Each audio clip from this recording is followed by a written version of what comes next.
So, welcome everyone to the 12-Step Big Book Workshop. My name is Lisa, and I am a long-term student of the 12 Steps Method of Recovery.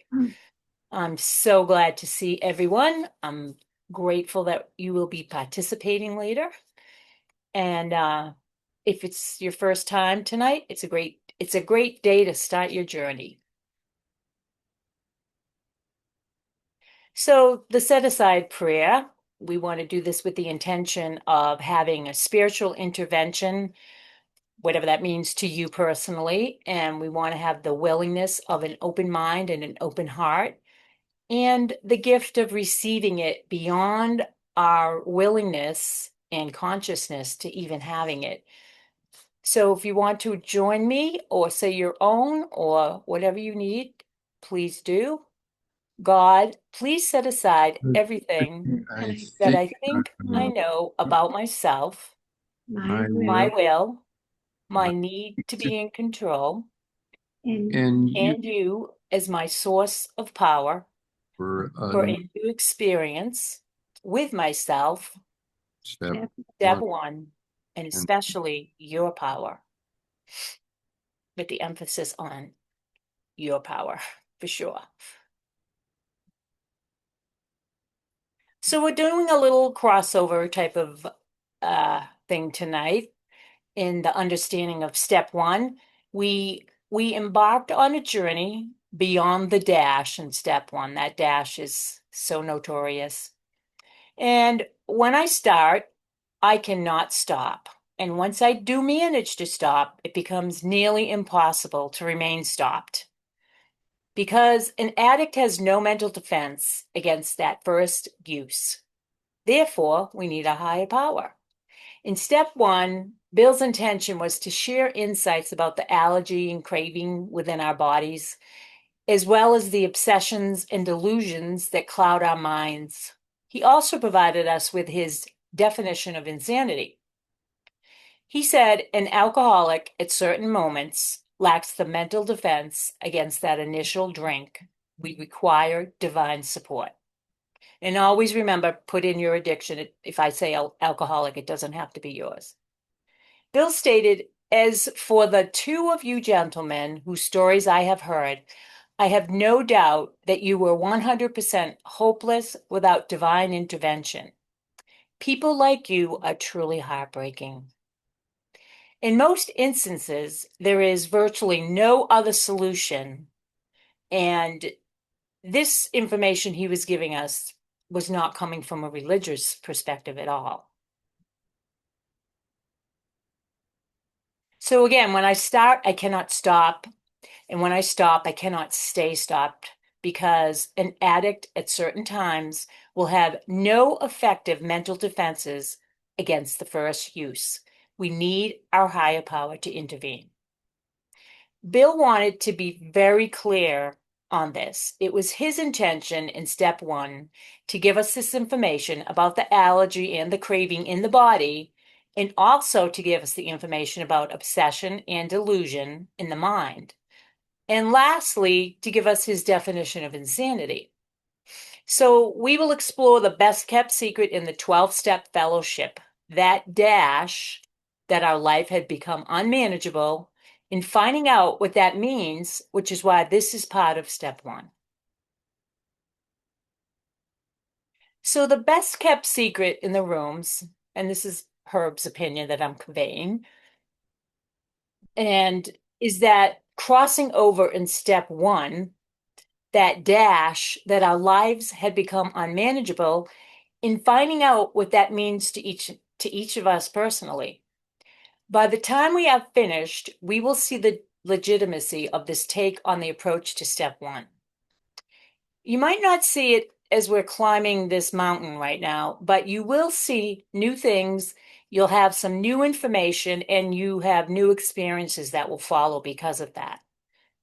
And once we get to the vista, the metaphoric conclusion to unmanageability, and from that vantage point, we can look back, then you'll understand how Bill concludes this. The addict will, most times, have no effect of mental defense against the first hit. of whatever your addiction is.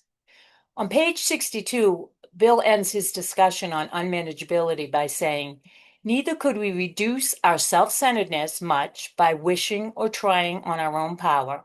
We had to have our higher power's help. And that concludes step one. But hang on, we are not done with step one or unmanageability, as there will be more information and experiences to come in the next few weeks. This is just kind of an overview.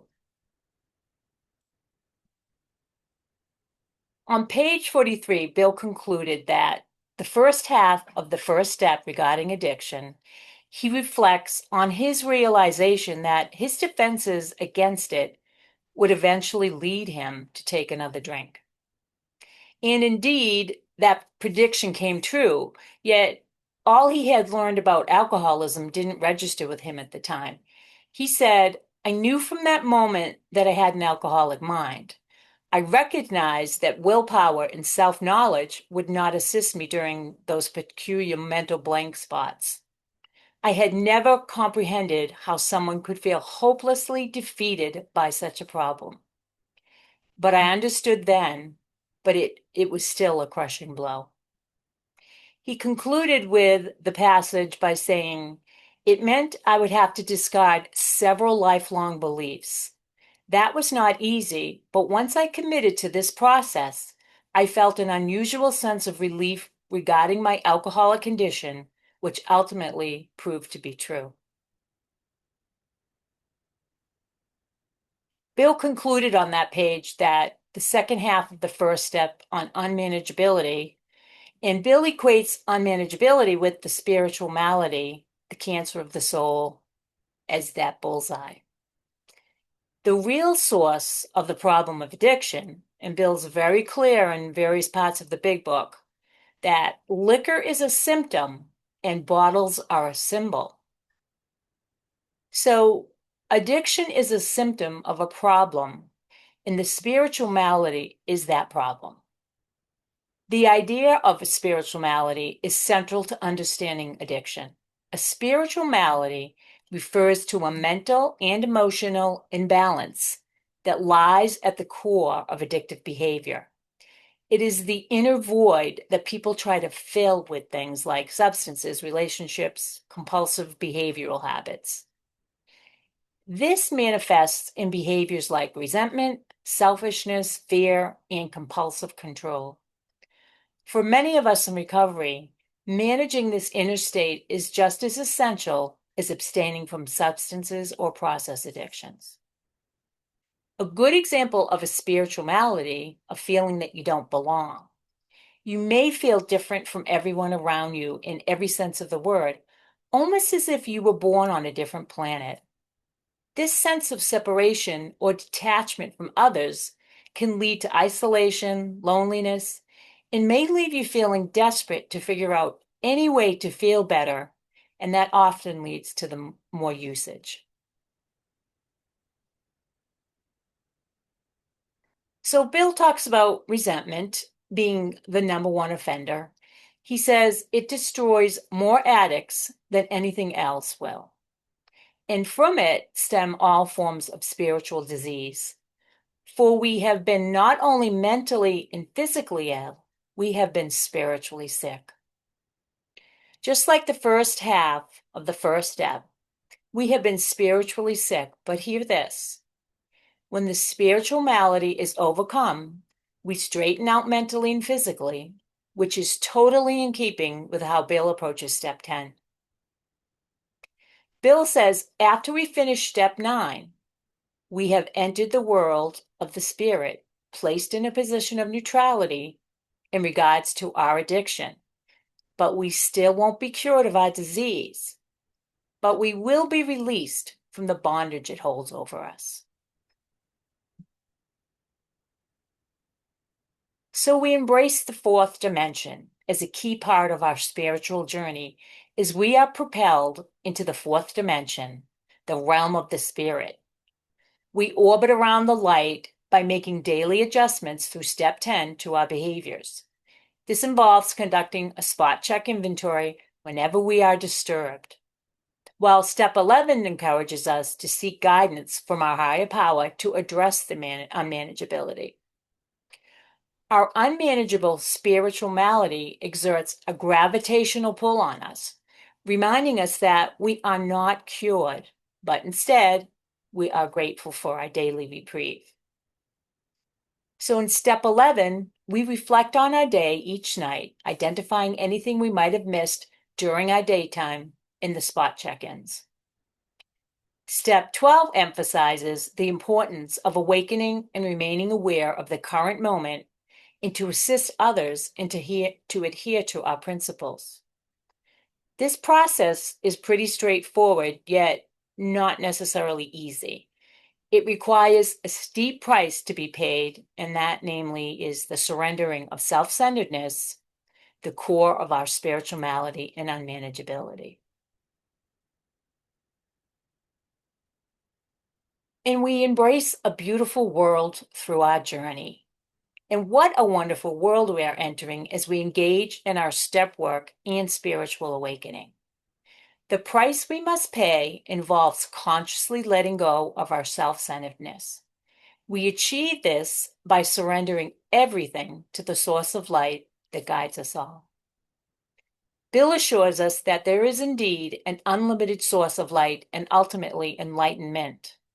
By embracing this belief within the light and our truths, we naturally shift from self-centeredness to a focus on our Creator.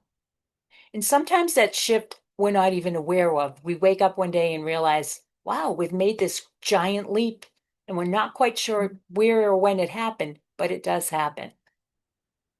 So, in essence, this summarizes it neatly in a spiritual nutshell. This is our genuine path, the point of deliverance, which was Bill's promise of our spiritual awakening.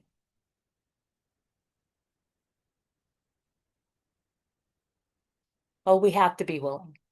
On page 76, as Bill is beginning to discuss steps 8 and 9, he says, remember, it was agreed at the beginning that we would go to any lengths for victory over alcohol or addiction.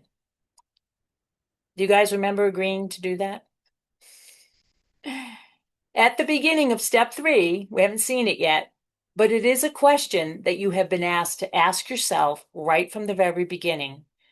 But are you willing to go to any length, and what does that mean to you? The commitment is doing the 12 steps.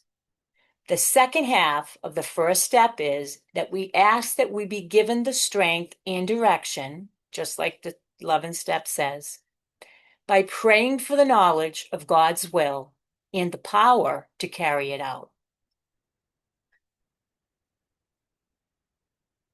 Well, we need to know better before we can do any better. And we already know that this is the nature of unmanageability, that sometimes we know better and sometimes we don't. And of course, sometimes we actually do know better and we still don't do what's best. So our goal is to take the high road. But does that mean we have to always take it? No, we don't have to, but there will be consequences to taking the low road. Negative results will ensue. We will eventually have to face the music of the dance we have done. So we pay attention to what is happening around us as we don't want to suffer the consequences of taking the low road. Besides, taking the high road will keep us in orbit around the light and away from our unmanageability. So Bill is inviting us to ask the questions of ourselves, to come to our own beliefs and conclusions from the inside out, not from the outside knowledge and experiences that come from the world, as those answers belong to someone else and will have little, if any, permanent positive results. Answers and acknowledgments of experiences that come from the inside through our insights will change us indelibly on a real level. Bill says, if when you honestly want to, you find you cannot quit entirely, or if when drinking you have little control over the amount you take, you're probably an alcoholic. If that be the case, you may be suffering from an illness which only a spiritual experience will conquer. And this is a huge leap at this point in our travels because Bill is only talking about addiction as a body and mind problem and that our higher power can restore us to sanity. Perhaps this is the same conclusion you have come to through your own experience of having no choice. Bill says to be doomed to an alcoholic death, an addict's death, the deterioration and disintegration that we see all around us, which we may have experienced or we have lived a spiritual basis, which are not easy alternatives for facing the fork in the road. Unfortunately, the statistics for recovery in addictions are not good. I'm not going to go into the detail because we don't want to focus on the negative aspects, but if you're interested, look up the numbers and they change quite often. And anyways, we're all going to be in the survivors statistics because we are more than willing than others, and we are an exceptional group who signed up for a long-term commitment with assignments and accountability, time constraints, people with energy to reach for a vision of peace and connection to our power do survive rather nicely. And Bill says to be doomed to an alcoholic death or to live on a spiritual basis are not always easy alternatives to face, but it isn't so difficult. About half of our original fellowship were of exactly that type. Bill was referring to the population of atheists and agnostics in the fellowship. At first, some of us tried to avoid the issue, hoping against hope that we were not true addicts. We are all there in Bill's statement. We still have a glimmer of hope that if we just get the right information or the right formula, we will be healed and free from all of this nonsense, and we will finally be able to be normal and not have to do all this work. But remember our poor little pickle. That idea that somehow, someday, the addict will control and enjoy their usage is the great obsession of every abnormal addict. We learned that we have to fully concede to our innermost selves that we are addicts. This is the first step in recovery. The delusion that we are like other people, or presently may be, has to be smashed. Once a cucumber becomes a pickle, it always remains a pickle. We hope against all hope that we are not real addicts, but I will promise you a spiritual awakening, but I cannot promise you back to normal, for whatever normal means for you.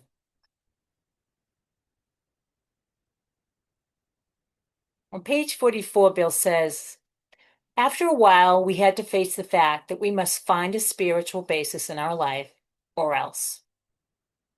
So Bill cautions us in saying, if a mere code of morals or a better philosophy of life were sufficient to overcome our addiction, many of us would have recovered a long time ago.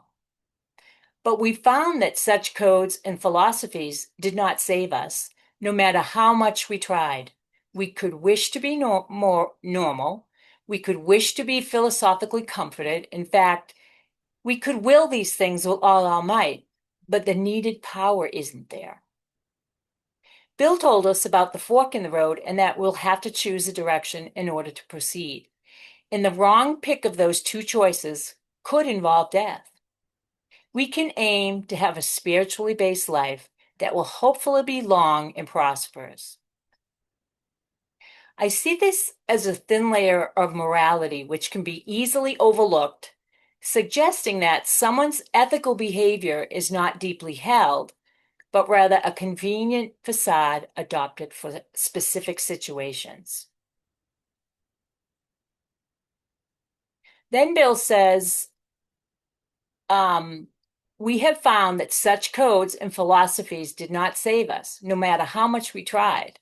So what is basically happening here is reasoning along the lines of, if only I was more educated or had a deeper religious connection or read more self-help books, none of those can hold a candle to a spiritual awakening. I have no doubt you will agree with me by the end of the ninth step, if you stay with the work, and continue to show up. Remember, Bill said, if a mere code of morals or a better philosophy of life were sufficient to overcome our addiction, many of us would have recovered a long time ago. The reason for this statement is that addiction is an equal opportunity destroyer. Race, age, intelligence, there are no barriers that we can hide behind. And listen to what Bill says when he says, we could will these things with all our might.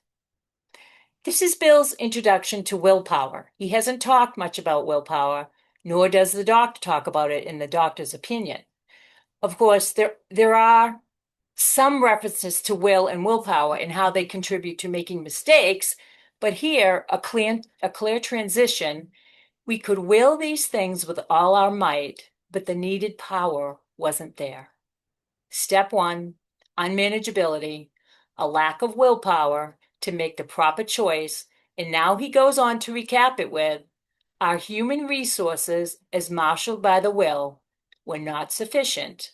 They failed utterly.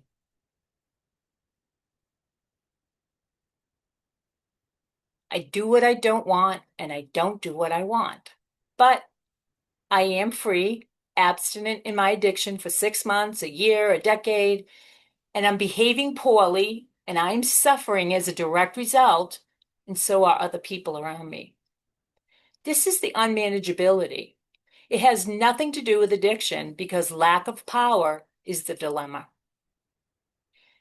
Bill says we had to find a power by which we could live, and it had to be a power greater than ourselves to deal with our spiritual malady. Well, this is exactly what this book is about. This book is about unmanageability and about finding power.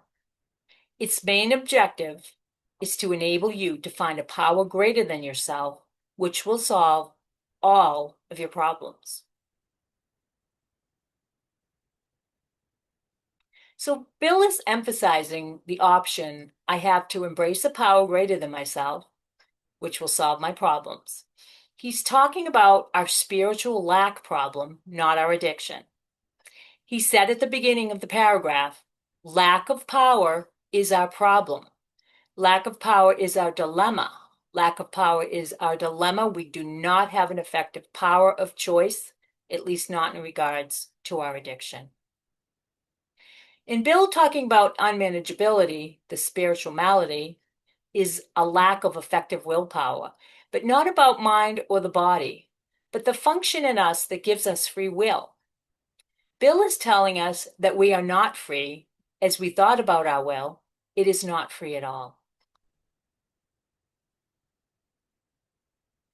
In Bill's effort at illustrating and exposing us to a process which will bring us directly to the critical question in step 2 on page 53, God is or God isn't? What is your choice? And I find it very interesting that Bill talks about not having a choice of willpower. And then 2/3 of the way through the chapter, about step 2, he says, now use your will. But didn't he just tell us we can't effectively use our will?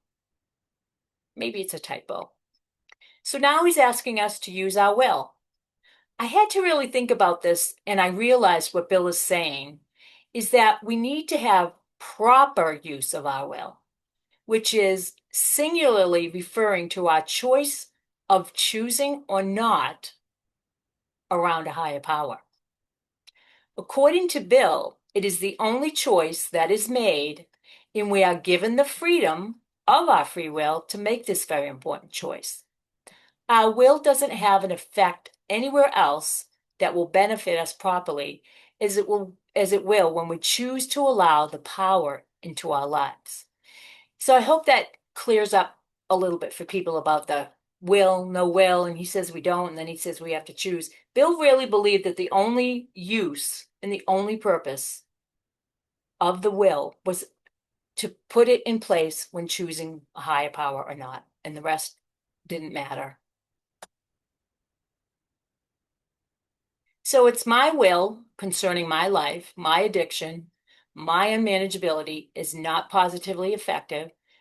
But as a human being, I do have free will, not when it comes to my addiction or my life and my ability to manage it. I have free will.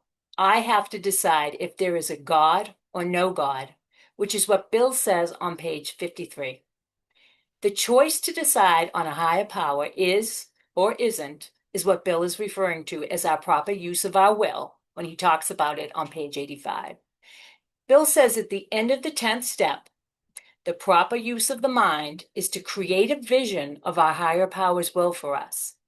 He meant that we should use our mental faculties to consciously pause, seek guidance, and align our actions with our higher power's will, rather than letting our ego, our self will, drive our choices. So it's about using the mind to choose peace and service over self centered impulses. This is an immensely powerful phrase that connects the daily self assessment to the 10th step, to the prayer and meditation of the 11th step. This internal integration reveals what this process is all about and who we are as human beings.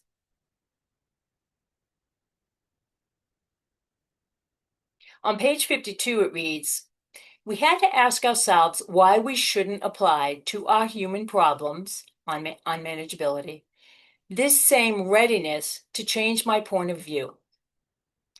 And this is in reference to a change of attitude, such as the set aside prayers premise, which I've encouraged all of you to have a customized version and change it up and personalize it as much as possible. And Bill continues with, we were having trouble with personal relationships. We couldn't control our personal relationships. We were prey to misery and depression. We couldn't make a living. We had a feeling of uselessness. We were full of fear. We were unhappy. We couldn't seem to be of real help to other people. Was not the basic solution of these bedevilments more important than whether we should see newsreels of the lunar flight? The lunar flight really seemed to bother Bill. He just felt like it wasn't important enough. He mentions it in a lot of different places. But it was 1939, and science was talking about wanting to travel to the moon for the first time, and they were still being developed, and there were lots of cartoons and a lot of speculation that it was in the works. As we know, it did happen. But look at the key. The key word here is bedevilment, which carries a meaning of to be controlled as if by devils, which explains why I don't do what I want to and I do what I don't want to do. I know better, but I don't do better, which makes me feel like a puppet on strings that is attached to something outside of me. People and circumstances seem to be pulling my strings. And because I don't have any self management or self control over my life, this seems plausible.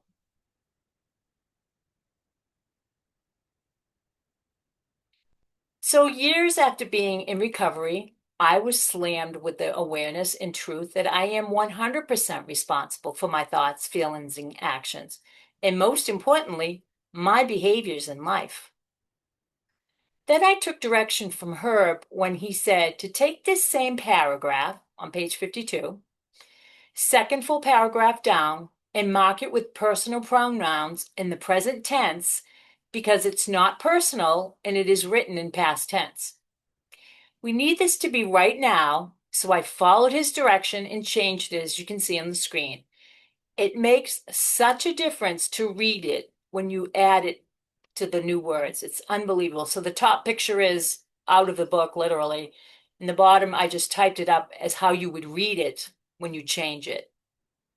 And if you follow this suggestion, it is a very powerful exercise to write it as personal and present tense. And then if you read it out loud so that you can actually hear yourself, what it says, and have that experience, it can be very profound. So, take a look at it and see if you want to do that. It might even have been part of the homework. So if you did it, great. If not, definitely take the time to do it. or at least read the one I've done. You can always go back and look at the video again. Um, but do take the time to do this. This is a great exercise. It's quick and it's very enlightening. So these are my bedevilments from then, like before. We were having trouble with personal relationships. We couldn't control our personal relationships. We were prey to misery, depression, all of that stuff I just read. And they don't have to apply 100% to anybody. Maybe one doesn't even apply at all. I only have a 2 on the inability to help others effectively because I was the proverbial people pleaser of the planet. So in that one I was really good at. Um, so my numbers, as you see them, are prior to my spiritual awakening. Not necessarily before my recovery, but before my spiritual awakening. And you see the numbers, and everybody's numbers will be different because we all gravitate to different problem areas. And my biggest problem area was fear, as I've spoke about before with you all. But do your bedevilments a then. Everyone in here has a then, even if it was 2 months ago, because 2 months in recovery makes a difference. So try filling it out. And we need to be as honest as we can with ourselves. This isn't about achieving a depth of despair because your life sucks. It's about the quality of your life today, aside from your addiction. Focus on unmanageability and how it's affecting your life. These are my average numbers now from today's vantage point. Take the time to rate your life on this scale, save it, and take another look at it when we finish the workshop. I'm sure there will be a significant difference. And some of my numbers went to zero. They actually, all my numbers came down, but some of them even went to zero. The biggest difference in my life was going from a 12 to a 1 in the fear category, which to me is phenomenal. And I really can only attribute it to my spiritual awakening.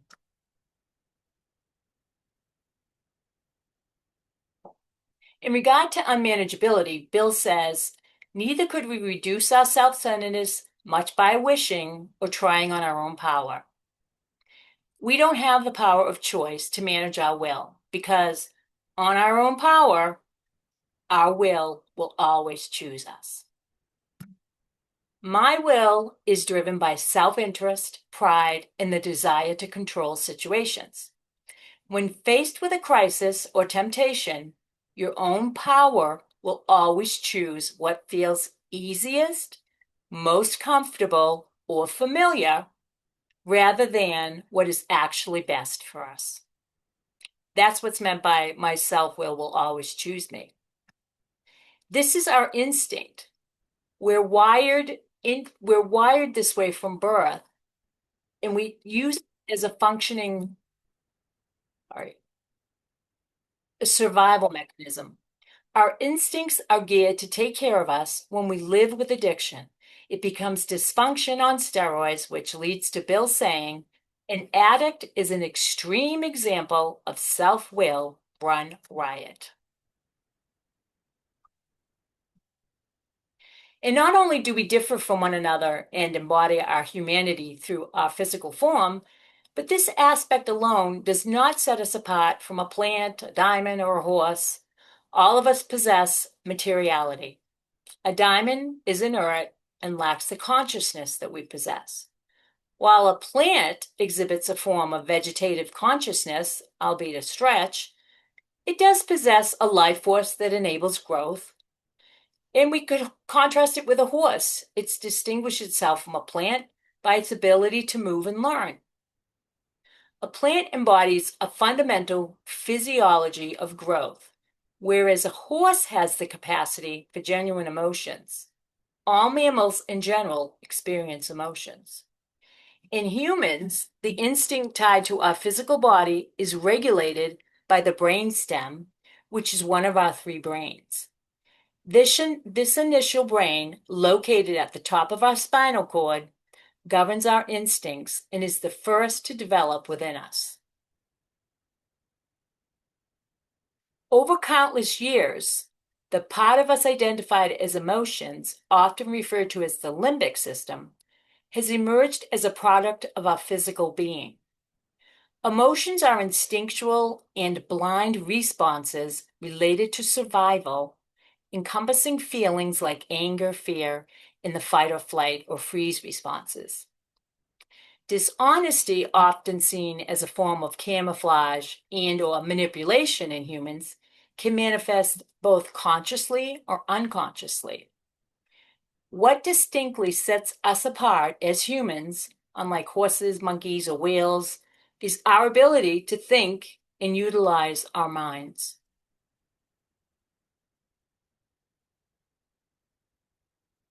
So let me clarify what the mind is, as the mind is not the brain, nor an organ, as so many people assume. The mind is a complex set of mental and psychic processes that enable an individual to experience and interpret the world. The mind is not made of physical stuff like the brain is, but rather, the mind is a set of mental phenomena like thoughts, memories, consciousness that emerge from the brain's complex network of neurons, electrical signals, and chemical messengers. Having a mind, we can reflect on the meaning of the words that I am using right now in an intentional way.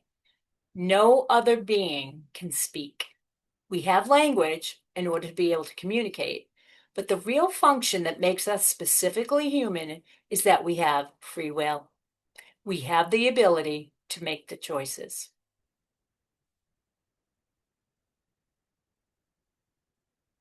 This is not merely a location within us, nor is it an organ. Rather, it serves as a function that enables us to make informed decisions and take voluntary actions. It underpins the natural law in all civilized societies where individuals possess the capacity to decide and act while being fully accountable for the outcomes of their choices. Reflect on what Bill mentioned in step 11, particularly the last two phrases. Praying for the knowledge of God's will for us, which relates to the mind, and praying for the power to do it. This power signifies the ability to choose the path my mind recognizes as correct. Bill consistently emphasizes this distinction throughout the book. So to review, we've looked at the body and the mind as a problem in addiction. The mind gets hijacked by the obsession, that particular thought that we have no control over, which is the point we have no choice. But why put it in step one? You got to wonder. Bill put unmanageability right alongside body and mind to show that addiction is a threefold illness. He meant that unmanageability is not just external chaos, but a fundamental internal disease of the self where you lose the ability to manage your own life and choices. And how do we reconcile that Bill puts unmanageability as the second half of the first step, and by implication, throughout the book, says it is the most important part? Because lack of power is our problem. Addiction is not. Remember, it is a problem, but it is not the problem. Unmanageability is the problem.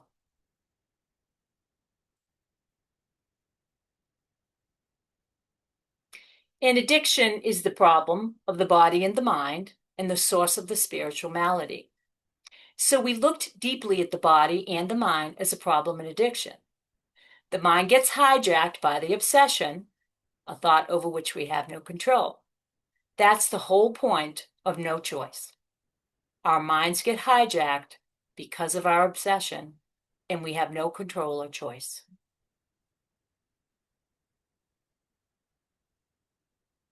And on page 64, and this is relevant to step one, Bill says, in relation to resentment, Resentment is the number one offender. It destroys more addicts than anything else. From it stems all forms of spiritual disease. Bill is referring to the spiritual malady, for we have been not only mentally and physically ill, we have been spiritually sick. We have been spiritually sick and lacking power, which is what we refer to as the unmanageability, which is the spiritual malady. Bill says when the spiritual malady is overcome, we will straighten out mentally and physically. He also says we come out of step 9 and enter into step 10, and we also enter the world of the spirit, and then we are placed in a position of neutrality in regards to our body and mind. Our addiction is neutralized, and we have recovered in the past tense. But then he warns us that we have entered the world of the spirit and we are not cured. We merely have a daily reprieve contingent on the health and continuance of our daily spiritual practices. He called this our way of life, and that we commence this way of life as we clean up our past and begin to implement steps 10, 11, and 12 into our daily lives, because we need to stay cleaned up one day at a time, every day. So here's those figures of substance and process.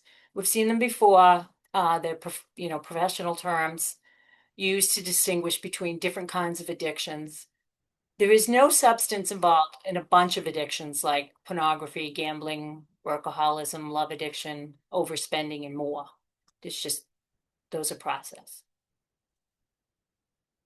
And notice the percentages, but also note people who fall under unmanageability is 100%. Let's take a look at it again after we see the varieties of substance and process addictions. But I want you to think about this. What does all of this mean? It means no power. It means no choice. And of course, when we're talking about our addictions, it means no choice when I engage in it. I lose control, and Dr. Silkworth was very clear. It was his opinion that there is something biologically wrong with us in our physical bodies. Bill, unfortunately, had exposure to the Oxford group. I said unfortunately, I meant fortunately. And they talked about a transformation of the mind that is necessary because the mind is actually the problem. So it was pursued and looked at very closely. Obsession and delusion, and add in Bill's definition of insanity according to the big book, and also that we are powerless, and most everybody really gets that. We have no choice. We can't beat our genetics. But what about this part? The will, the unmanageability, the spiritual malady. Carl Jung is the doctor who sent that first person that we read about to find a spiritual solution. And Roland Hazard went to the Oxford group and found his awakening and freedom from alcohol. And then because Dr. Silkwood was treating alcoholics, Bill finally found his way into Towns Hospital, where Dr. Silkwood explained all of the physical aspects to him. Ebby then takes him to the Oxford group, where he becomes very familiar with the Oxford group's 6 steps to have his spiritual awakening. And we learned in a previous workshop that those 6 steps were the basis of the 12 steps that Bill created afterwards. How about those bedevilments? The first one was, I am having trouble with personal relationships. So Bill emphasized that stopping the using is only the beginning. The deeper, more difficult challenge for us in recovery is managing how we interact with others without relying on alcohol or our other addictions as an emotional crutch. People often depend on others for their security, happiness, and self-worth. When others do not behave as wanted, it triggers anger, fear, and resentment. True stability must come from within, and from a spiritual foundation, not from demanding that other people change. I can't control my emotional natures. When Bill wrote about his inability to control his emotional nature, he was describing the gap between intellectual awareness and emotional reality, a realization that birthed his famous concept of emotional sobriety. Even after more than 2 decades of physical abstinence from alcohol, Bill suffered from crippling, unremitting depression and anxiety. His writing acknowledges that knowing the right principles in his mind was not enough to automatically stop his painful emotional patterns or demands. I am prey to misery and depression. Bill used this phrase to illustrate that alcoholism is much more than a physical dependency on alcohol. He meant that an alcoholic's true problem is a fundamental inability to manage life, emotions, and relationships comfortably without a substance. Bill chose the word prey to convey a total lack of defense. He meant that without a spiritual solution, alcoholics are entirely vulnerable to their own dark thoughts, feelings of hopelessness, and sudden shifts in moods. I can't make a living that satisfies me. Bill wrote about not being able to make a living that satisfies him, and he was speaking directly about the deep-seated perfectionism, feelings of inadequacy, and excessive craving for approval that drove his depression. So the emphasis is on that satisfies me. I have a feeling of uselessness. When Bill wrote having a feeling of uselessness, he was describing the profound lack of purpose and worthlessness that often drives active addiction. In his writings for AA, he linked this feeling directly to self-pity, ego, and the inability to form genuine, outward-looking connections with others. I am full of fear and anxiety. He believed that addiction breeds deep insecurity, causing the mind to constantly obsess over losing control, not getting what it demands, or failing to fit into the world. He famously described this type of fear as something that distorts human perception, directly powering anger, isolation, guilt, and depression. This paralyzing fear is viewed as a necessary breaking point, a hitting bottom, that allows an individual to admit powerlessness and seek outside help. Rather than just being nervous, he used this phrase to pinpoint a deep spiritual emptiness that only a fundamental mental and spiritual shift could resolve. I am unhappy. When he wrote this, he was unhappy. He meant that despite his spiritual awakening and sobriety, he still fell victim to self-centered perfectionist dreams, making his emotional well-being completely dependent on outside people and circumstances. To escape this type of unhappiness, Bill discovered he had to cut away these false dependencies and stop demanding that his environment make him happy. He learned that emotional sobriety required learning to give outgoing love. He was referencing the St. Francis Fair, without expecting any return, which ultimately released him from compulsive racing thoughts, grandiosity, and depression. I cannot seem to be of real help to other people, nor do I really care. Bill wrote about feeling unable to help others and admitting that he didn't really care. He was describing the crushing spiritual dead end of self-pity and depression that led to his foundational discovery of emotional sobriety. You know, I'm reading this and now I'm thinking about it. I can't seem to be of real help to other people, nor do I really care. Many times I have read that to mean, nor do I really care if I help people or not. But now I'm wondering if he means, nor do I really care about anything. What do I care about? I'm not sure what it means. So you guys can ponder that and see what you come up with. So I'm powerless in my body with my addiction.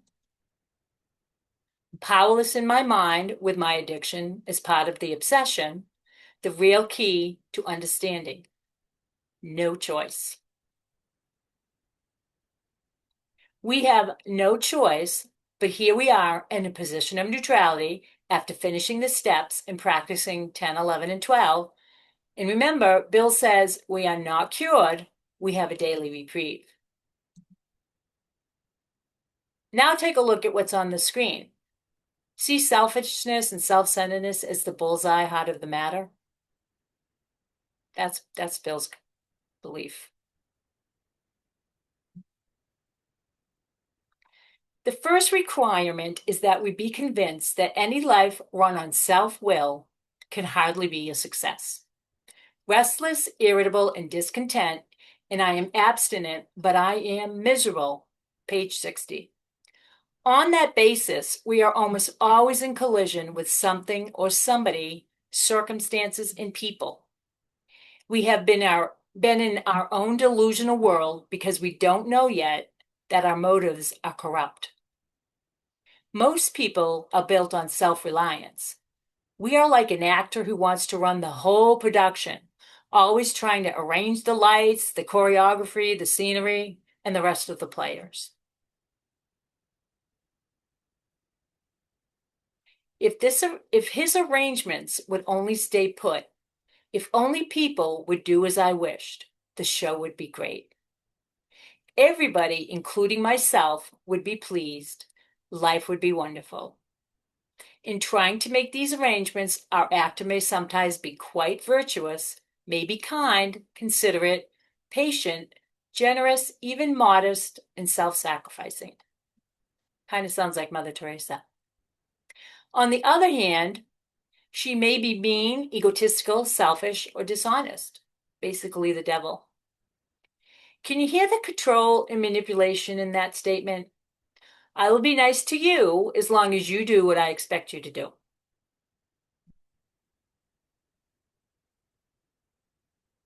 So this is about my willpower. I'm making a decision. I am consciously or unconsciously attempting to be the director of my life and your life and all the lives around me if I can. But as with most humans, we are more likely to have varied traits. On a scale of 1 to 10, some of us are a 2 in these areas and some of us are an 8. It depends on the day or the week or year or even your age and what stage you're in at. And what comes of this? The show doesn't come off very well. And I begin to think life doesn't treat me right. And I have my delusional story. For a considerable time, I was unaware that I held a script defining who I am, along with another script outlining who you should be, and essentially how the world ought to function. So let's take a moment to examine the word should. This word is crucial, and it will resurface in step 4 as it serves a key that unlocks the door to our belief system. Whenever we think, feel, or say should, it acts as a yellow caution light. I need to pause and reflect when I encounter this world. Is it objective? Is it the truth? Is it my genuine experience? Is it real? What is driving me, or is it merely another fragment of the delusional narrative I've created about my world and the scripts I've authored regarding the people within it?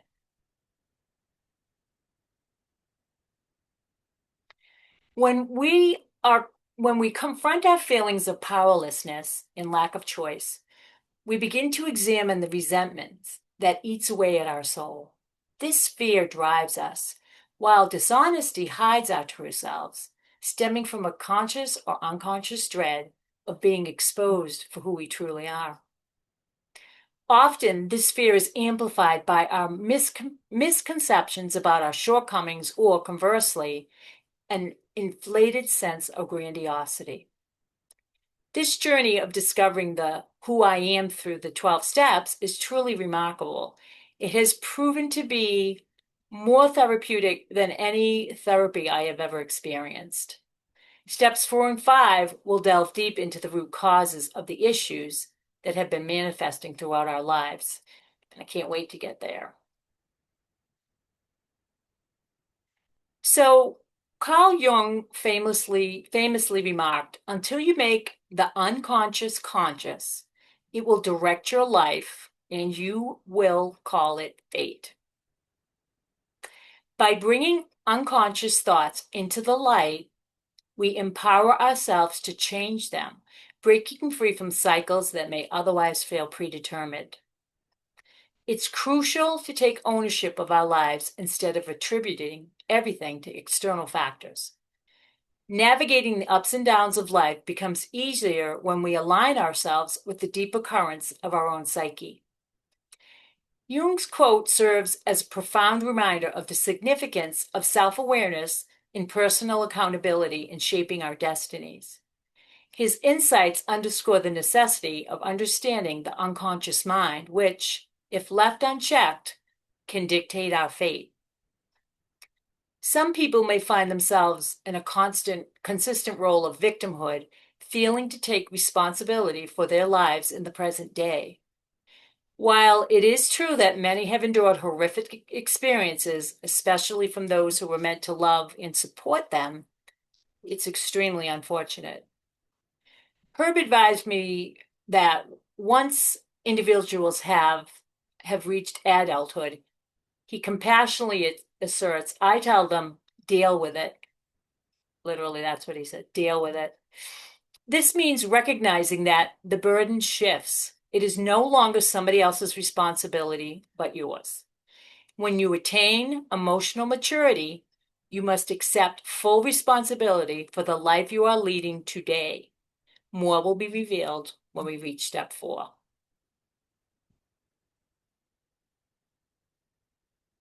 On page 62, Bill states, selfishness, self-centeredness is the root of my troubles. Driven by countless forms of fear, self-delusion, self-seeking, self-pity, I tread on the toes of my peers and they retaliate. Sometimes they hurt us seemingly without cause, but we often realize that at some point in the past, I made decisions based on self that ultimately led to my own hurt. This reflects our behavior. Oh, they upset me this time, or they got angry at me. When asked what we did, it may be something like, I made a joke about them and I suppose they couldn't handle it. So, was it really provocation? Bill continues, when we examine our resentments, we see their origins within ourselves. Thus, we come to understand that our troubles are fundamentally of our own making.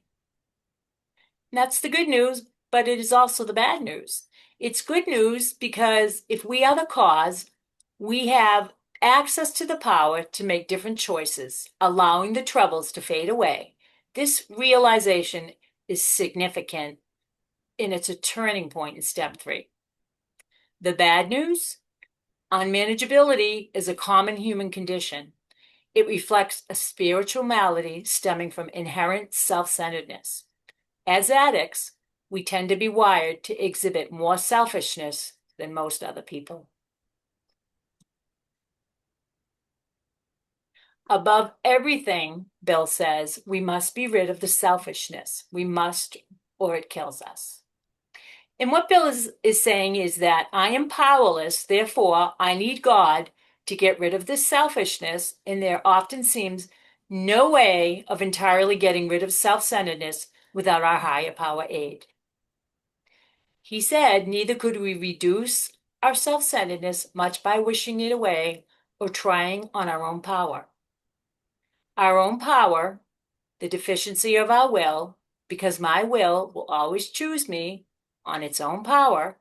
I do not have freedom here. I have no choice. It's a survival mechanism, the way I am built, that my will always choose me over anyone and everything else.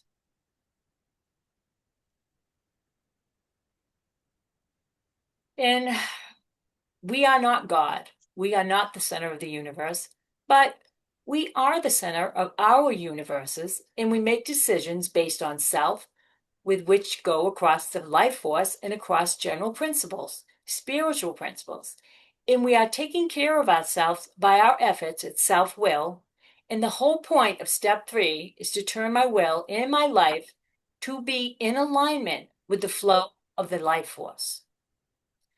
Step 1 is an extreme example of self will run riot, and I cannot turn to be in alignment on my own power. This is the launching pad for us. Then looking for a power that will put us in proper alignment. We stay on top of doing steps 10, 11, and 12 so that we stay in the flow and our lives work and our connection to our higher power continues to expand.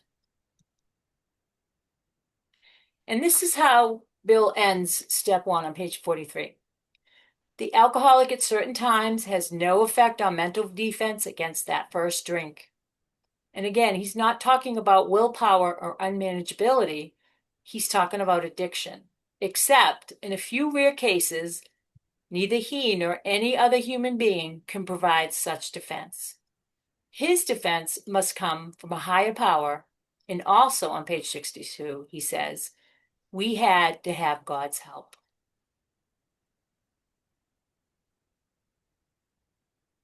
So these are the questions from the homework that I sent out. And I'll leave it up for now. So if you guys want to raise your hand, your virtual hand, and answer one of the questions, you could do one if you feel like doing more than one, but if you want to at least do one, that would be fantastic. We have 11 questions. We have 14 people. Anybody want to start with number 1? Oh, thank you. Hi, Lisa. Hi, everybody. Hi. This is very poignant because I'm going to talk about the first one because, well, I'll read some of them because really, I think it helps if one person reads it and admits to all these things. It helps other people in the group kind of do their homework too. I mean, I found it that way for me when I first took the 12-step study. I have to change glasses to. All right. So, are you having trouble with personal relationships? Yes, I have trouble with my personal relationships all the time with Lonnie, with my son, with my stepchildren, with my fellows, with my friend, everybody. It all the time. Mm-hmm. How successful have I been in controlling my emotions? Well, today was a perfect example. This is what I wrote. Oh, I am much more successful now in controlling my emotions. I pause and ask myself what God would want me to say or do. And today I had applied for a passport and I had to go to the post office to get it. And I had made an appointment and I had been wanting to get my passport since January. I had to go downtown to the Wayne County clerk to get my authentic birth certificate. I'd put a lot of effort into it. And when I walked in the post office, I had an appointment at 11 o'clock and there was a big sign that said all passport appointments are canceled for today. Sorry about the inconvenience. And Lisa, I didn't think about God. I didn't think about anything. I just lost it. I just lost it. And I was screaming at everybody. And, I haven't had a fit like that really in such a long time, but I just lost it. And I ended up having to say I was sorry to everybody that was in the post office because I So you made amends? You made amends right there on the spot? right there. Everybody. Nice. Everybody. Very good. So Nice.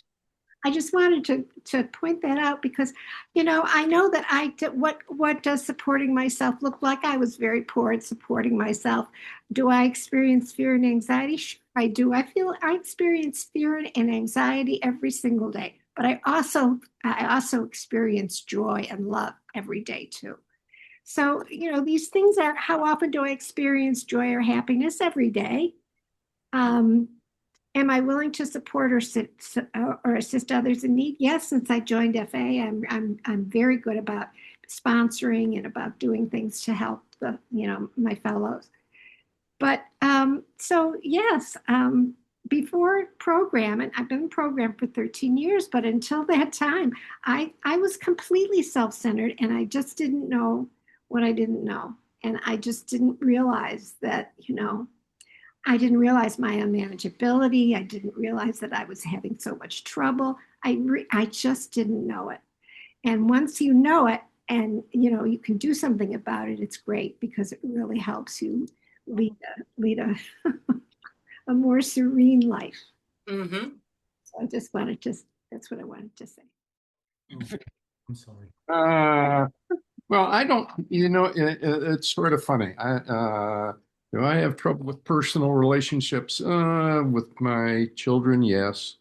Can I control my emotions? No, that's one of my big faults is uh, letting of the emotional state that I blame my father for. It's like, and he still comes into my soul, and I come out as, angry and sort of intolerant at times. I try and do better, and I think I am doing better, but it's like, it still occurs. It rears its ugly head. I'm not too bad about. I feel useful. I'm not really full of fear. I'm a happy person. I try and be helpful to others. I care to be useful. Uh, Honesty, yeah, I tend to, the dishonesty I have tends to be as a mechanism of not being confrontational because it bothers me to be confrontational. And so I tend to shy away from real honesty with other people, and it's more because maybe that is my fear is not being appreciated or whatever. So, uh, and do I do repeatedly what I don't want to do? Not particularly. Life has been good. God has been good. I don't have any big complaints, and I found that since I've been, not drinking, life is a lot better. Just come to meetings, work the steps, talk to your sponsor. It all works. Lisa, I have a question. Fantastic. I have a question. Mhm. I calmed down. I made such a hysterical mess that they got the person that's supposed to do the passport. They got her to come up from, she was down in the basement of the post office or something, and she came up. And so, I finally had it done. I I accomplished what I came to do. I'm just wondering if no one had come up and if it hadn't been resolved to my liking, I just wonder if I would have made amends. I don't know. I might have just stormed out. I don't know. We'll never know. Hopefully. We don't want a repeat performance. Thank Yeah. you, guys. Hi. Hi. So let me put down my hand. So I think that the first three questions are really telling, and they're all very closely related. Mhm. Am I having trouble in any personal relationships? Yes, but less so since I began DA and this particular 12-step program, this workshop last summer and fall, because I started to realize that, especially with my wife and my son, but I'm better now, and because I judge less, and I've taken into account the first three steps, but especially step four, and my part in all my problems. And because of that, like conscious understanding of that, I'm more fair with people, and I'm more loving in dealing with people. And when that sort of sinks in or meshes with how successful I've been in controlling my emotions successfully, it relates to that directly because in trying to be more fair and loving, I'm uh, it's because I've always been more a self-centered person. And self-centered people always feel that other people disappoint them, and that they're always victims. And therefore their emotions lash out at other people because they're always a victim and because they're always feeling like people are pissing on them. And that relates as well to number three. But when you realize that in step four, you're a part of all the problems, and a lot of this is related to your own narcissism and your own self-centeredness, you can start to like look back on it and look at your current relationships and realize that you can control your emotions better because you are part of your problem, and that it's not those other people that are disappointing you. It's you yourself that's doing the damage.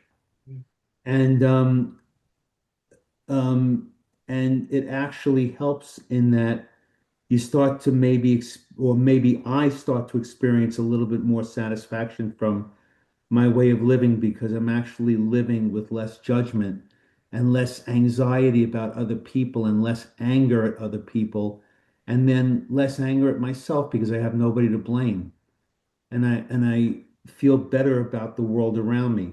So in terms of that, I mean, I still have a lot of problems, but I'm in terms of that, in terms of just like being less judgmental and less angry at all the jerks around me. I'm not, because they're not jerks. They're just regular people who I've put the label of jerk on because my expectations of them are so high or so distorted because of my own distortions, and which is what we've been talking about for the past couple of weeks, and so yeah, it's all related to what we've been talking about, and that's what I have to say about it. Awesome. Yeah, so I'm going to yeah, I'm gonna get to the questions, but I think some of the stuff that I'm gonna say is gonna answer the questions. So I first kind of read for the stuff, and I basically touched bases and hit everything. But I have to say that this time when I looked at mine, there really was no improvement necessarily in saying something differently, just because of the nature of the addiction. And then one of the questions in the bedevilment really is the addiction, which is like the way of life or how you earn your keep. That really is one of the major things we look at in Under Earners Anonymous. So, some of the questions were really what the addiction is about.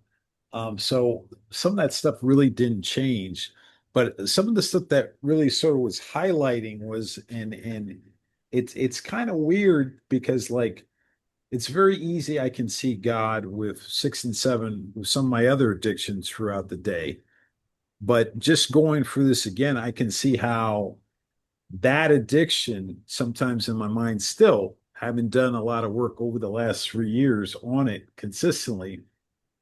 Um, it just seems like, it's okay. Like I'll be okay. I don't need to ask God about that. And so a lot of the stuff that I highlighted was like, for example, God is the only one that can remove my active under earning. I can't do it myself.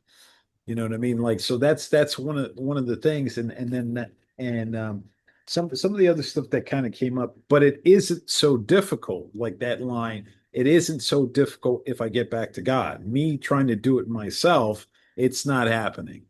You know, Exactly. and so like in the difference, for example, where he says like the alcoholic and the non-alcoholic, yeah, the person who doesn't have this addiction doesn't need to ask God to remove it from them.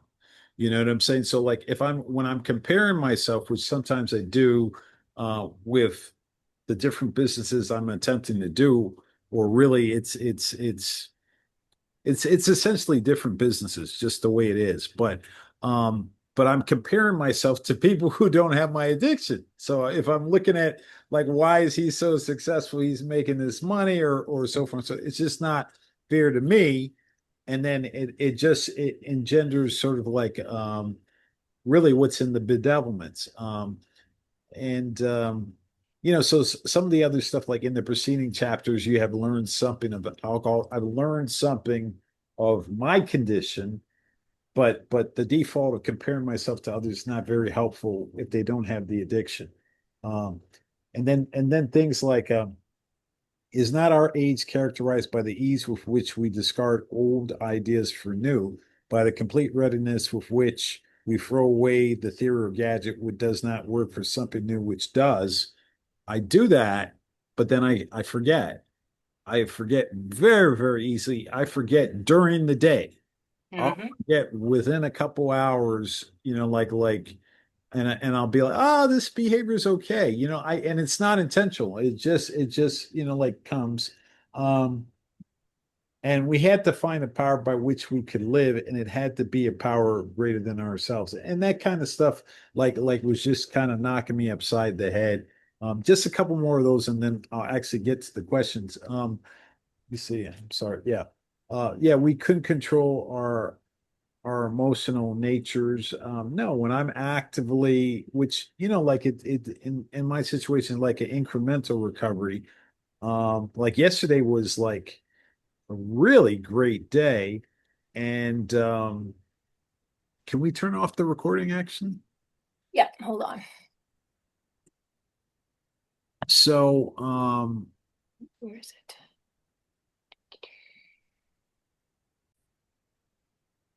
thank you. So I just kind of think with the, like in terms of trouble with personal relationships, because of the addiction I do.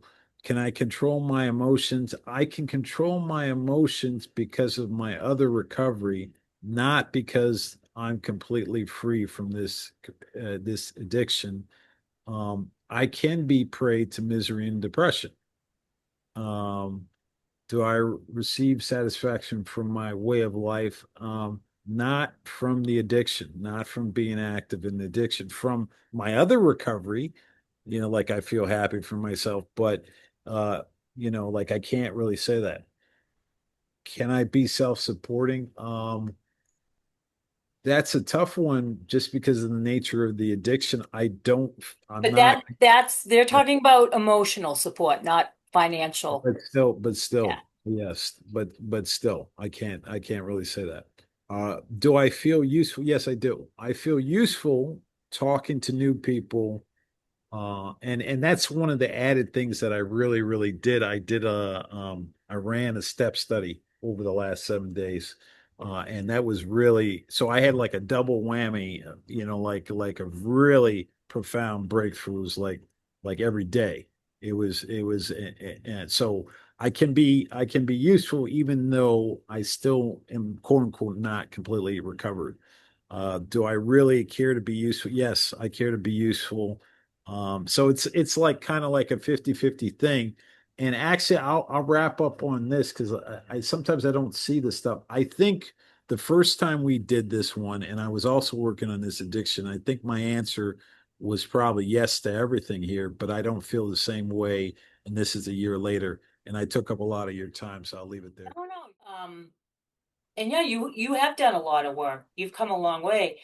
One of the things that stuck out was when you were saying, um, when you compare yourself to other people, which of course I'm going to tell you shouldn't do that, but that's going to go on deaf ears. What I would suggest to you, and this is what I do in my own life, as I switch from judging, whether it's myself or another person or life events, and I become the observer.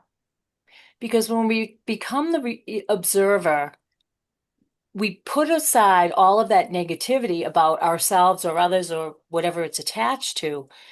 And when we just observe, we open ourselves up to learning about the whatever's in front of us and how it affects us. So my suggestion is always when this comes up for people, try turning yourself into an observer instead of a judge. And just try it. Try it like for a day, for an hour, for a meeting or whatever, you normally do with your life. But try to get away from the habit of judging anybody, but especially yourself. Because we don't know, we can look at somebody and say, "Oh, they're so successful and I'm not." We don't really know that. We just think we know that. And it causes us a lot of trouble when we think that way. So become the observer. It'll get you so much further. Okay, thanks. I was looking at question number 9. How successful has asserting my will on others or events been for me? And what is my definition of free will? And I don't, what came to mind was how frustrating it is for me to try to plan an event, like going to a lunch, even, with getting together all my family. I only have 2 kids and I have 2 grandkids. But sometimes it's just, hard to get everybody together. And this last January, I had my a cousin came and visited, for a week from Sweden. Comes a long way. She'd never been here before. She'd never met the other people in my family. And so I have grandchildren. They're twins. They're 16 now. They're teenagers. And so I was really looking forward to introducing my cousin Maria to my grandkids, Lincoln and Betty. Anyway, so we planned to get together at a restaurant and, have lunch. But the grandkids didn't show up. They didn't come. And the parents said, well, we're allowing them to make more decisions, have more privacy, and, be more grown up and stuff like this. Well, I was pretty crushed. But, now that I think back on it, I really kind of, was kind of, I don't know, silly for me to I didn't get upset. Of course, I talked to my husband about it, but, this is the type of thing that it's been difficult, to, to watch the kids grow up and be independent and not think, grandma and grandpa are so cool anymore. They're just, in fact, it's embarrassing. Probably the parents too, you know. Um, yeah, so that's been a frustrating thing. But, I just realized that I really do need to just give up control about getting people together, you know. Um, that's Or you that's can what I give up, need to do. you can continue to make the plans, but you put the end result in your higher power's hands. Oh, yes, Hmm. definitely. Then Yeah, everyone that's supposed to show up will. right. And you just have to really expand your mind and really try to understand, the things that young people go through these days and Yeah. the anxieties that they have. And, it's hard. It's hard. I realize that. And when you talk about my definition of free will, um, people, when something catastrophic happens in the world or whatever, and people say, well, why does God let that happen? You know? And so that's what I always hear, that, well, we have, free will, Hmm. and that's why things happen. I don't know if that's kind of a canned answer, but yeah, it's not, I know that that's not a thing. God's not controlling things like that or whatever. Things just happen. It is, and God, it is what it is. Yep. Great old slogan. Mhm. Yeah, we had a pretty bad catastrophe here. I live in Longview, Washington, where the big implosion at the at the mill, you know. Yeah, I saw that on the news. Yeah, it's been all over. And one of my son's friends was in, you know, that he was one of the missing and now. And it's amazing, you know, when a person is born and raised and goes to school and they know so many people and they have so many family connections that there probably isn't a person in this town that isn't connected to somebody that's that this happened to. So Yeah, that was awful. yeah, it just it's really put a pall on everything.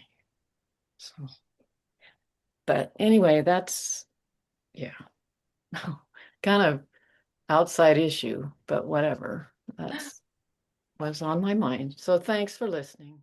I'm sorry the community is going through that. I have been pretty sick, so that's why I'm laying in bed on my phone and I'm looking at these questions and I feel like being sick, I have totally different answers than I used to have before I was sick, which I think is so interesting.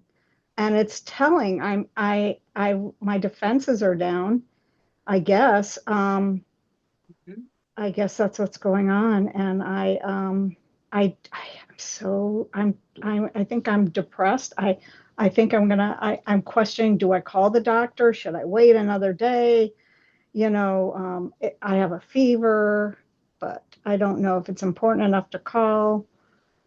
And then when I do, I just feel like happens to me all the time when I'm sick. I think it's the fear stuff, because I'm out of control.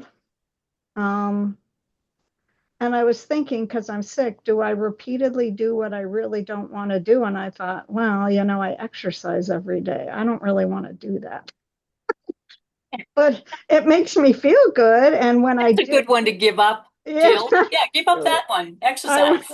I don't really want to exercise. I do it, and I'm like, look at you, but do I really want to do it? No. Do I repeat it? Do I repeatedly not do what I want to do? I don't know. I can't think about that, but um, I'm kind of a little, I guess, I have been prey to misery and depression right now. Um, but I have in the past derived satisfaction from my way of life, but not right now. I don't feel useful. I feel like I'm going to need other people to care for me. I'm going to be dependent on other people. So, and I am full of fear, but I don't want to admit it. And so I guess I'm unhappy. And that's not usually me. So I feel like I've gone back to day one. And I was wondering and I know what you're saying, let go and let God, that I can let go and whatever God, but does God want me to call the doctor now or tomorrow? Well, God doesn't make those choices for us. So you need to do what you feel is best. If you feel like, okay, I'm feeling sick enough that I don't know if I can make it to tomorrow without seeing a doctor, you need to do that right away. But I can't predict the future. I don't know if I'll die No. in my sleep. So you got to go with what you know, which is in this moment, do you feel sick enough or worried enough about how you feel that you need to see somebody? And you'll have to reassess every little so often as time goes on until tomorrow when you have to get up and start over again and decide. See, that's what I feel is part of my dysfunction Mhm. is that I worry about all this stuff instead of just relaxing and healing my body. Mhm. Well, that's another side of it. If going to the doctor gives you enough answers that you can relax and then heal, then it's great idea to go to the doctor. You know, your temperature, as we get older, our temperatures shouldn't go as high as they could, like as when we were children. Um, Hmm. so, you know, if your temperature gets to a certain level, you're going to have to make the call. Right. And I don't know how high it has to be, so I guess I should call and let them decide. what's the problem calling them? You know what? It's not a big deal. Right, And if nothing's wrong, it's okay too. Better safe right, than sorry. correct. Hmm. Yes. So put yourself first, put your needs first, and don't worry about if you're right or wrong.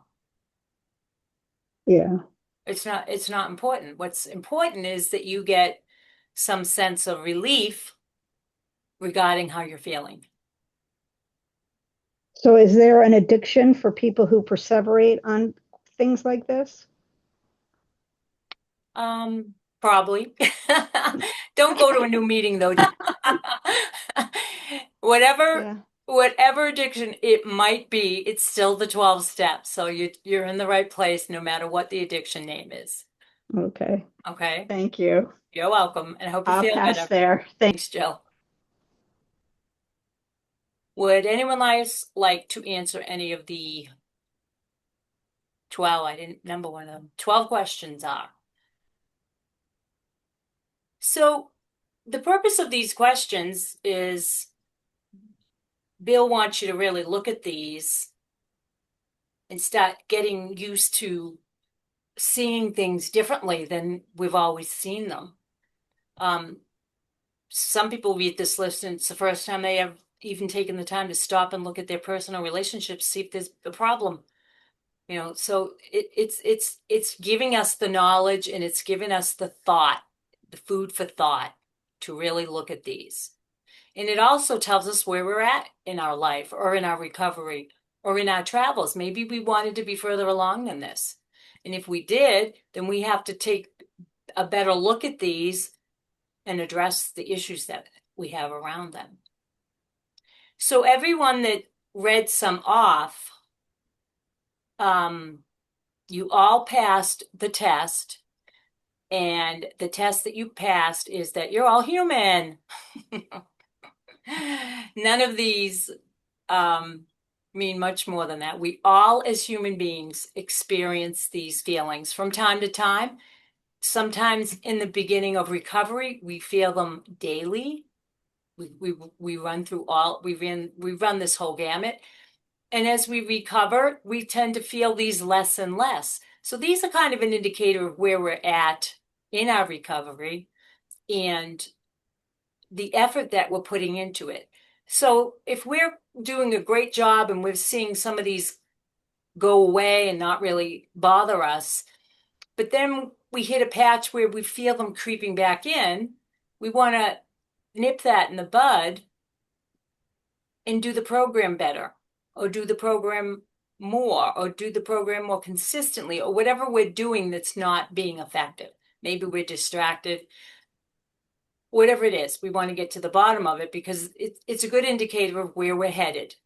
We don't want to stop putting these back on our list of things that are bothering us. We want to remove them. That's the goal. So you can, from time to time, take a look at it and use it as a gauge. Am I or can I be self-supporting? Jill, that one's for you. Can you do what it takes? Whether that's not go to the doctor or go to the doctor. But either way, you need to support Jill. So, and as Jill did say, she feels like she's sliding back. Probably not. It's probably just, we can have a bad day. And when we have a bad day, our defenses are down. We revert to old patterns and old behaviors. Some of us even revert to childhood behaviors that we used when we didn't know how to deal with what was going on. And sometimes it can be as simple as having a fever and not knowing why. It brings up a lot of old fears that want to come rushing back in. And we have to say no to that. We have to do things differently. So that, if nobody has any more questions or comments or anything, I'm going to close up the meeting. And I will do it with the serenity prayer if you guys want to unmute or stay muted or at least say it with me or to yourself. Get that serenity prayer in there. Do the set aside prayer if you guys aren't doing that. try to get that into your life somewhere, even if it's at night when you do your review of your day. Get that set aside prayer in there. I've seen people use a set aside prayer consistently, the same prayer for 30 days, and seen remarkable results come from it. Can't explain why, but I've heard it and I've seen it myself. So if you're not using that set aside prayer, start using it and tweak it to what your needs are. Make it your own. And time to time you change it around, make it different. But really try to implement that into your lives. It'll make a great difference. All right. So God, God, grant me Grant me this serenity Miss Rennie, to to accept accept the things things I I cannot cannot change, change, change, courage to courage to change the change things the we things can, we things can, we can, and the and wisdom wisdom to know the to know the difference. difference. wisdom to know the difference. Thank you, everyone. Thank you. Keep up the good work. You guys are all doing fantastic. You Thank really are. Give yourselves a pat on the back. So are you. Great Better. you. Thank you. job. Bye-bye. Yeah.